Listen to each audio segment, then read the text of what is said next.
Yo, what up, Toshi here. So, I don't know how long this video is going to be because there is a lot to go over when it comes to monoquantum. I'm definitely not biased. This is my favorite team. Okay, I am biased. This is my favorite team comp in all of Honkai Star. So, we're going to do a very in-depth guide video about monoquantum and everything you need to know and all that jazz. We'll go over all the characters inside the team. It will go over all the characters outside of the team as well. And we'll take each character one by one. And then we'll talk about Sparkle at the end and her interaction with all the characters in the team comp, because there's a lot to take into consideration with Sparkle versus other Harmony characters in the same team party. And I'm not talking about because Sparkle being a quantum character. Let's hop into it. So real quick, I did mention this in a previous video, and quite frankly, I'm mad at Honkai Star because this game has yet to give me speed boots with crit stats on the quantum set. I finally got speed boots with crit stats for Silverwolf. I'm so happy about this. So this is the character, Silverwolf, the pillar of monoquantum. If you don't have this character, then of course you can't do the team comp. She is essentially the founding father of monoquantum, I guess is the best way to put it. But what's important about this character is she needs to be really fast, like the fastest character in the team comp, because you want her to go first in the turn order. Very important, because if she goes first in the turn order, then she can apply the quantum, right, weakness, and then she applies the defense shred with the ultimate depending on the amount of Eidolons you have and your light cone choice, of course. Now, getting speed in this game is very hard to obtain, and I do understand that. I have 166 speed on my Silverwolf, and to be honest, I want her to be even faster, because I want her to keep up with Seal, who gives herself 50% speed depending on the amount of Eidolons you have on the character, and 25% action forward, which makes her really high up in the turn order. Silverwolf having high base speed allows this character to go toe-to-toe with Seal, if you have a lot of speed on this character, of course.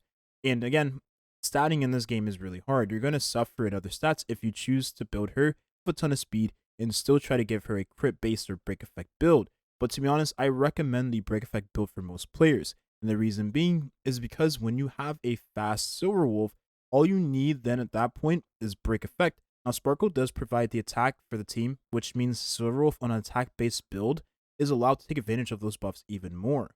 But again, that is hard to achieve for many players. So I don't expect this, and I'm not going to recommend it. Just focus on speed and giving this character as much break effect as possible. Because if this character is taking many turns because of her high base speed, chances are she's going to be the one breaking the enemy most of the time, especially if you choose to play this team manually, just to make sure that this character takes advantage of having the high break effect. Silverwolf only has a few light cones that she can actually use. Like, her 4-star light cone before the tutorial mission starts is going to be best in slot for most players. If you choose to play this character on a break effect build, well, you're going to enjoy this light cone more, because if you have this light cone, you get your ult faster, which means you will most likely be the one breaking the enemy, taking advantage of that break effect build. And having the fence down is really good for Seal or qingque, depending on who you use in the monoquantum team. XY, I still butcher her name to this day.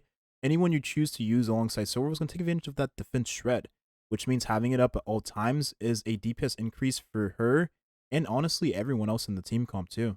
Silverwolf's light cone is going to be the best bang for your buck because it gives this character tons of stats towards a DPS oriented build, and furthermore, you increase the damage of the team and Silverwolf also, which is very nice for her supporting capabilities alongside her sub DPS like capabilities as well. So to be quite honest with you all, the bulk of Silverwolf's kit is around her elemental skill quantum weakness, and then the ultimate having the defense down the enemy. She applies bugs on top of that, but really the resist shred you get from the elemental skill is the best part of it alongside the quantum weakness, right? And not landing the bug, 1 bug, 2 bugs, 3 bugs, isn't going to make or break the character, especially if you just use her monoquantum. As for effect hit rate requirements for Silverwolf, to be quite honest with you all, you don't need a ton of effect hit rate. I'll be the first to tell you this. If you don't land a bug in the first turn with her passive, it's not going to make or break the character's performance in the team comp. To be honest, just try to build the character with as much effect rate as you can. But if you're just shy of the 120, 100, don't worry about it. You're going to land the bulk of her kit, and that's all that really matters for the character anyways. Now, as for the build, you'll see that I have the same relics for most characters across the board in the monoquantum team comp. And the reason being is because if you're just farming one set, you save on a ton of Trailblaze power, because you're spending all of your Trailblaze power in one domain to build one character, and the pieces that are not used on that one character can be used on your other characters. So essentially, you save a lot of time for farming with just putting all of those characters on one set. And well, if everyone in the team comp is dealing damage, then having the Genius of Brilliant Star set is going to allow all of your characters in the team party to deal damage, because if you have a character applying the quantum weakness, so in this case, then every character in the team party is going to benefit from the defense shred. And then the quantum damage boost is very nice because, again, you're all dealing quantum damage. Penacony is going to be the best of both worlds for the Planner set. It gives you energy regeneration rate, which is very good for a character that wants to land her ultimate as consistently as possible. Again, it's not about the fact that you need to get in 3 turns, but it's the fact that you'll be cycling through enemies because you'll be doing a ton of damage. So since you're cycling through enemies constantly, you want to have defense down on as many enemies as possible because, again, that is a part of Silverwolf's kit that is very important. Then the damage increase that is provided for all allies means that everyone in the team party is going to deal even more damage. So even though Silverwolf won't take advantage of the 10% damage increase, well, Xuan and Seele, qingque, will take advantage of that xueyi. Seele builds are going to vary depending on the Eidolon level you have in the character and what light cone you of course are using on the character as well. And if you have In the Night, then you want this character to have a little bit of speed because you want to make sure that she is able to get the 160 speed she needs in order to get the full passive, and that's not including Eidolon 2. If you have Eidolon 2 for the character, well, she's able to meet that speed criteria, which means you don't have to worry about getting speed on the character and can focus your substats towards other stats that increase the character's damage. Now, like Silverwolf, obviously you want this character to be on the quantum set because that's going to allow her to deal as much damage as possible. Any character that is quantum element should be on the quantum set if they're dealing damage in the mono quantum team comp. And having as much crit as you can for this character is very important, but don't sleep on attack percent because attack percent allows this character to deal even more damage from having a high crit ratio. And if there's a character in the team party providing you with a ton of crit damage bonus, why not put as much attack percentage as you can on the character? Take advantage of having different stats to increase the damage for this character overall. And the Glamour set giving you a ton of attack and giving you damage bonus allows this character to take advantage of that 160 speed even more. And again, since you're getting a lot of crit stats from other teammates in the team party, why not have a planner set that gives you attack percent instead of giving you even more crit? Lastly, if you are using Sparkle in the same team party with Seele, you can actually use an attack percent spear on this character instead of a quantum damage boost and still have close results because Sparkle is already giving you a ton of damage bonus and Seele already buffs herself a ton with the resurgence. It's not going to make or break whether or not you have a quantum damage boost spear or attack percentage really. The same goes for the chest piece. If you have a godly attack percent chest with crit damage, just use it because Sparkle gives a ton of crit damage to Seele, which means those stats you would have had towards crit is being allocated towards attack, which is still going to raise the damage of the character like crazy because you're getting crit damage from an external source. So what I like about Seele is that, to be honest, in the team party with Sparkle, her builds are a lot more free-to-play friendly. Now, free-to-play friendly to an extent. Obviously, crit farming is going to be hell in Honkai Star Rail because crit stats are the hardest to obtain. But having a character give you all of these external stats allows you to not have to worry about, having the proper damage bonus spear or having to worry about having a crit damage chest with a ton of crit stats on it. Attack percent with crit stats is going to yield nice results too. And lastly, dear God, give this character as much crit rate as you can. If you have Fu Xuan in your team party, she'll give you 12% crit rate, which means if you have 80%, which is recommended on this character at all times, then you'll have 92%. And if you have Eidolons 1 for the character, then you have even more crit. So then you'll have 100% crit on the character most of the time. But give this character as much crit as you can because missing her ultimate is going to make you cry. And it is a huge DPS decrease because if you're using a character that gives you crit damage like Sparkle and you miss your crit on a character that has a 1 hit, you're just, again, it's a huge DPS decrease versus any other character in the game that has multi-hits like Jing, for instance. And if you are really struggling with crit stats, then go for Cruising to Stellar Sea, which gives you a ton of crit rate. And this really is the best light cone on Seele aside from her best in Slump. The reason why is because she is the only character that is able to take advantage of that attack increase even more because she has a built-in take turn mechanic when killing an enemy. So what I like about qingque and Seele is that they're both built the same exact way. Since you have a character in the same party giving you action forward, you don't have to worry about having speed on said character. And qingque is going to be one of Sparkle's, if not Sparkle's best teammate alongside Seele. So you take advantage of having no speed, just like in a team comp with Bronya. It's the same exact thing. And since I have qque already leveled up, all I need to do is just swap over the relics, and my qque's build is already done. If I'm fighting enemies in AoE scenarios, then I would bring this character versus Seal. And that's because this character has a ton of damage if all the enemies are weak to quantum. That is really one of the best redeeming factors about this character. Now, when it comes to Lycone choices, Before Dawn is going to be really good on the character. But I understand you may not have this Lycone on qque, and the reason being is because maybe you didn't go for Jing, so you didn't see a need for rolling for his Lycone. And also, this Lycone only appeared once, and that was during his banner, and you're waiting for the Lycone to reappear. And I can vouch and say for your qque main, this is a very solid Lycone. Now, qque isn't going to get a best in slot, quote unquote, ever because she's a 4-star. That is unless they release a Lycone later down the line that is tailor-made for qque and another character, a limited character particularly, right? But that is just gambling. But you're a qque main after all, right? So you really probably do want to gamble for those odds anyways. But really, there's so many Lycones this character can use. She's honestly really flexible. Just use whatever you have on your account. There was a Lycone that just released in Honkai Star from the Penacony region for the update, and it is a part of the Memories of Chaos shop. So if you have a bunch of saved up currency, you can just buy the Lycone for the Root Edition characters and max it out, and you'll have a very solid Lycone to use on a character, which honestly beats using the seriousness of breakfast on the character. But again, use whatever you have on your account, it really doesn't matter. And as I said before, since Seal and qque are built the same exact way, you can just swap over the relics. Now the planar set is a little iffy, because maybe you already have a different planar set you can use on qque, and if you don't have the character with speed, then having her on Glamoff set is not going to be efficient, right? Because you're going to miss out on the full passive for the planar set. So to be honest, for qque specifically, you're going to have to farm a different planar set altogether, but that's fine. You don't need to worry about getting the best stats on the planar set, because just like Seal in the team comp with Sparkle and Xuan, you'll have other crit external sources for the characters, so you don't have to worry about getting a ton of crit stats anyways.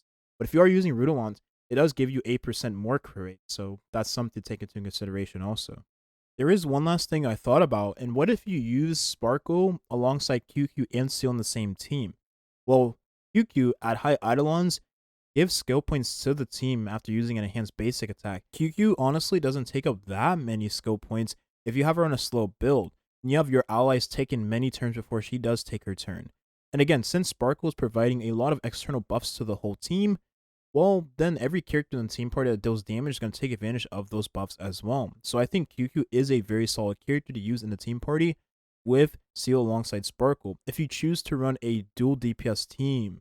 But this is, of course, assuming that the enemies are already weak to Quantum, right? The enemies are already weak to Quantum.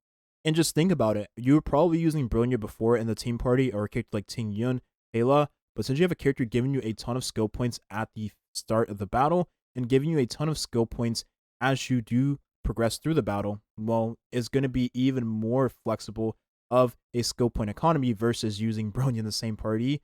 Now, Xueyi is a character I haven't got around to building, and I'm going to keep it real with y'all. I don't see a point in building this character just because she prefers Ruan Mei over any other character in the game. Ruan Mei gives this character break effect efficiency, which is everything Xueyi really needs, and she has an ultimate that doesn't really care about the element the enemy is weak to. So that's something to take into consideration as well. So I don't see this character being a must build for Mono Quantum, because qque can't perform better in the team comp with Sparkle anyways, right? What I will say though is if you plan to use Xueyi and Silverwolf in the same team party, Xueyi's a character that takes advantage of break effect more, because Xueyi directly scales into break effect, while Silverwolf can be built as a break effect character but doesn't directly scale into it just like Xueyi does. So rather have your Silverwolf on a crit based build and have Xueyi on a break effect build so that this character is the one breaking the enemies. You'll still take advantage of having that quantum break and dealing a ton of damage whenever you do get 5 hits on that enemy, right? And remember, Xueyi still wants to have a ton of crit stats. She is a damage dealer after all, so in the team party with Xuan and Sparkle, she's going to love the external buffs she's getting, right? The damage boost, the attack percent, Xuan giving crit rate, right? Damage bonus depending on what Lycone you're using on the character. So all of those buffs can be very nice for her nonetheless. Now we have Little Bunny Fufu, and this character is going to be the best defensive option to use in Mono Quantum, of course. But if you have Lynx, who will go over after Xuan, you'll still have a very nice defensive option nonetheless. Well, that will keep the team relatively healthy at that. But the thing is about Little Bunny Fufu that makes her so good for the team comp Just like any character in Monoquantum, she's going to directly contribute to the team damage, which means all of those external buffs that are benefiting other characters in the team party will also benefit Xuan as well. Now, the builds for this character will vary, and many people will tell you to not build this character with DPS. To be honest, this character still keeps the team relatively healthy, having a hybrid based build, because since she's doing more damage alongside other characters in the team party, and with Sparkle also contributing towards allowing your characters to deal more damage, while most of the time you're going to be killing the enemies before they kill you. And in the case of Xuan, that's really all that matters, right? Now, unlike other defensive options, Xuan has some of the best traces, and the reason why is because these traces allows the character to be built much more easily. You get a ton of crit rate, which means on top of the crit rate she already provides with her elemental skill, you're going to have a lot of crit rate to start with the hybrid based build. And then the HP this character gets from her traces is also very valuable, which means you'll have the amount of HP you need in order to stay relatively healthy and keep the team healthy as well. And then furthermore, that directly contributes towards the damage this character does with the ultimate because it scales based on her max HP and her basic attack that also scales on her max HP.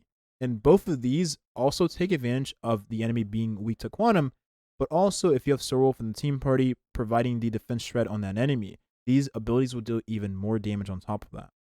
Last but not least, something we all forget is that Xuan gives HP to the whole team. The more HP you have on this character, the better, which means that it will also contribute towards the character's damage as well, because this will also increase her own HP after using the elemental skill. Now, Eidolon 1 for Xuan is very valuable. It's extremely valuable. But to be quite honest with you all, if you are on the fence about whether or not you should roll for it on her rerun, let me suggest you to just roll for Sparkle's Light Cone, which gives even more crit damage to the whole team and gives crit rate on top of that. You don't need Xuan's E1 because Sparkle's Light Cone is literally better than her E1. It's crazy. However, I do suggest you to roll for Xuan's Light Cone because this allows the character to be built as a damage dealer much more easily. Let me explain. Xuan's 5-star Light Cone gives her a ton of HP, gives her energy regeneration rate, and gives her a ton of damage increase for the team, which means that she takes advantage of that damage bonus. She takes advantage of having the high HP, and then the energy regeneration rate allows the character to get her ult quicker. So since she gets her ult quicker, she's going to be putting out more ultimates, dealing more damage for the team, and healing the team even more, right? And having more stacks for her passive too. So this Light Cone is extremely valuable for a hybrid base build for the character. Last but not least, speed is the least important part of Xuan's kit, and the reason being is because Xuan's buffs are dependent on her own turns, and those buffs last for 3 turns at that for all of your allies. Now, of course, you want this character to have a little bit of speed, but just have as much speed as you can have on the character, but don't let that be at the cost of getting rid of her other stats if you choose to have this character in a hybrid-based build, right? Because crit stats are still valuable on the character. But the truth is that she gets a ton of external crit stats from characters like Sparkle, and of course she gets crit stats already from her elemental skill. Lastly, effect res. I've been hit or miss with this stat, and the only reason why is because you need a ton of effective resistance to resist most debuffs in the game. So to be honest, it's either go big or go home. If you have a ton of effective resistance and continue using it, if you have like less than 70, just don't build on the character. It's so useless. Now, I found 1500 defense to be very valuable in the character. 8k HP is enough to let her sustain the team, while also being able to contribute towards other stats for the hybrid-based build. For my Xuan personally, I'm using Genius of Brilliant Stars, which is, like we talked about earlier in the video, really easy to build in the character because you're using all the stats that your other characters in the team party weren't able to use. And that means any relic that has HP, crit, damage, defense, effect, res, speed, is going to be very valuable in this character versus any other character in the team party. So that means I had to save a ton of farming just because I already had pieces this character could use versus any other character in the team party. So I found this to be very valuable nonetheless. For the planar set, I'm using Fleet of the Ageless, and the reason why is because it gives the character even more HP and increases the attack of all allies by 8%. Now, the reason I'm using this is because I already have her 5-star Light Cone, so I don't need to have that extra energy regeneration rate because I already have energy regeneration rate from her Light Cone. So therefore, I can just get HP percent from the planar set, not to worry about anything else. And I am using a quantum damage boost spear just because this gives even more damage to the character for the DPS oriented build. One thing to take into consideration is that Xuan can take advantage of an HP percent spear, and that's because HP directly contributes towards the character's damage even more, and you have characters like Sparkle giving damage bonus to the team as well. And we talk about the Lycone choice for Sparkle as well. This will matter even more. And then HP percent for the rope, but if you don't have her 5-star Lycone, then energy regeneration rate will be valuable for the character to make sure she gets her ult as consistently as possible. Remember, everything for this character's DPS build revolves around having her 5-star Lycone or not. But really, you can use whatever you have on your account. Penacony is still very valuable because you give damage bonus to the whole team and increases the character's energy regeneration rate. So it's very good for monoquantum teams in general. And then Broken Kill gives the character effect res and crit damage for all allies, which in combination with her E1 or even Sparkle on Team Party, you're giving a ton more crit damage to your damage dealer. However, again, effect res is hit or miss. It's either go big or go home. That's why I don't really like Broken Kill in this character, because you need a ton of effective resistance to resist debuffs that stun you. Those are the most important debuffs to resist on the character. If Fu Xuan gets hit by a stun and she's less than half HP, her passive is not going to activate. So therefore, she can literally die while being stunned. So that's very important. It's either go big or go home with effective resistance versus just putting into other stats. If you choose to build Fu Xuan as a standard tank, giving her HP and defense, and not worry about effective resistance, that's also very valuable. But also having her in a DPS-oriented build, alongside having enough defenses to make sure she keeps the team relatively healthy, is also viable as well. But if you're going effect res, it's 70% or none, because you do want to resist those stuns from the enemy. There is one benefit to having Sparkle in the monoquantum team comp with Fu Xuan, and that is maybe you're able to spam the elemental skill in Fu Xuan whenever you need it in order to have the CC blockage. So that means you need even less effect res than you actually think, because having CC blockage allows you to resist all of those debuffs you need to resist on the character and the team comp as well. All of this only really matters if it ends up being the case that Sparkle gives a ton of skill points, more than we imagined for the team comp, and you have a surplus of skill points that you can use on your other characters in the team party as well. Now, Lynx comparative to Fu Xuan will just be built on HP, effect res, and speed, and the reason being is because this character doesn't have any way of giving herself external crit buffs. She has no crit traces, and she doesn't have an elemental skill to increase the crit rate of the character in the team party. So therefore, it's really hard to build this character in a DPS-oriented build, even though her basic attack does deal damage based on her HP. You're not going to benefit from this as much as Fu Xuan does. But that's okay, because Lynx gives a ton of value with having HP, because you give even more attack based on the amount of HP you have with the elemental skill. And then you give even more HP dependent on the amount of HP you have on the character, which is also very nice with Eidolon 6. So overall, she'll be very nice to keep the team relatively healthy, and unlike other characters in the monoquantum team, how you have her built really doesn't matter when it comes to relics. Give this character a ton of HP, effect res, and speed. That's all this character really needs. Outgoing healing boost for the chest piece is very important, but the substance you have on it doesn't really matter in the grand scheme of things. Speed boots will be very valuable in the character. These are the worst speed boots for a healer, but again, it doesn't matter. And then for the planar set, you of course, once you have whatever planar set you have on your account already, you don't have to go overboard and farm for a new planar set for the character. Fleet of the Ageless gives this character HP, and then it gives attack increase to the whole team. So this is very valuable if you already have a ton of Fleet of the Ageless sets already on your account. For Link Rope, you want to have energy regeneration rate, because the bulk of this character's defensive option capabilities is centered around her ultimate. So getting her ultimate as quickly as possible will mean that she keeps the team as healthy as she gets her ult, right? And as for the Lycone choice, post-op conversation will be very valuable, best install on the character, because energy regeneration rate on top of the energy regeneration rate you get from the Link Rope, in combination with the outgoing healing whenever you use your ultimate, will allow this character to be a skill point positive character in the team party. And in combination with Sparkle, that means even more skill points for not only your damage dealer, but Sparkle as well. But Quid Pro Quo is still really good, because you're giving energy to a random ally in the team party, and every character in the team party wants to ult as often as they can.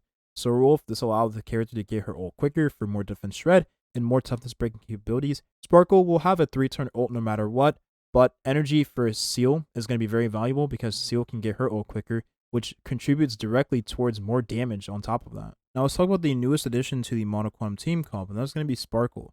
Now what's very important about Sparkle is that she's going to be a character, if you directly invest into, will provide the most value to the team party. Let me explain. The more speed you have on Sparkle means the more action forward, the more turns your damage dealer will take. So having the character with as much speed as possible will be very valuable.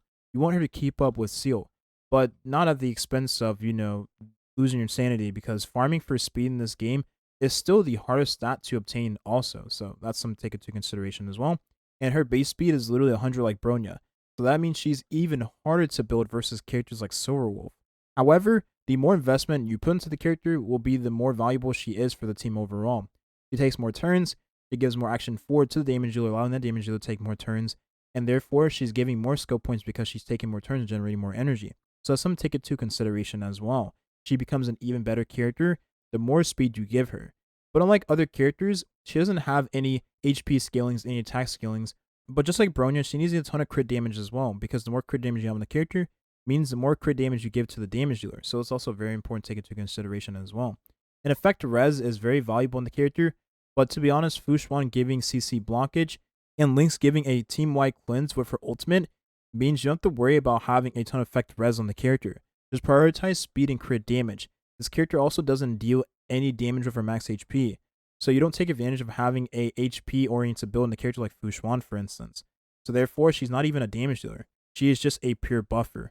And unlike Bronya, she doesn't have a 100% chance to crit with her basic attack. However, she does have a 3-turn ultimate, no matter what you use the elemental skill or the basic attack on the character. So that means you don't have to worry about running out of skill points because you can just basic attack and still get your ultimate into those 3 turns. As for the 5-star Lycone for Sparkle, which is very important to take into consideration, is that it gives crit rate and crit damage to the team party. The crit damage for 4 turns, 4 flipping turns. That means you don't have to worry about having Eidolon 1 or your Xuan, because giving that much crit damage is going to be well over the amount that Xuan provides with Eidolon 1. And then the crit rate provided also means that your characters in the team party will crit more reliably. And for Xuan, that is a direct DPS boost. That means that it's even less crit stats you have to worry about getting on the character. And you can just funnel those stats towards speed, HP, defense, crit damage to not only keep the team relatively healthy, but also increase her DPS capabilities. Depending on the refinement level of your light cone, but the battle isn't over, Bronya's best in slot light cone, having refinement 2 in this light cone for Sparkle means you don't have to worry about getting an energy regeneration rate link rope if you use Penacony on the character, Penacony set, because that gives energy regeneration rate on top of the amount you get from but the battle isn't over at R2. And you get a skill point after using your ultimate 2 times, which again, a character that gets skill points, giving another skill point on top of that will be even valuable for the character. Now you do miss out on having that skill point depending on when you use it, because if you already have max amount of skill points, then that extra skill point isn't going to make it 8. You're just not going to get the skill point. The damage boost she does provide for the damage dealer is very nice. And outside of Monoquantum, if you choose to use her with R2 of But the Battle Isn't Over, and instead of having the energy regeneration rate link rope on the character, you can instead put her with an HP percent or defense rope, and therefore outside of teams with Xuan, she will be a character that is a lot harder to kill. So in my opinion, that is also a very viable option to build the character as. A free-to-play alternative being Past and Future, which has an up to 32% damage bonus depending on the amount of refinements you have on the light cone, will also be very nice on the character because But the Battle Isn't Over does the same exact thing. Now this one does have a 2% damage bonus over But the Battle Isn't Over, but 2% when the character already gives a ton of damage bonus in the Monoquantum team comp, 2% isn't going to make or break. It isn't going to make this light cone just 10 times better, but the battle isn't over.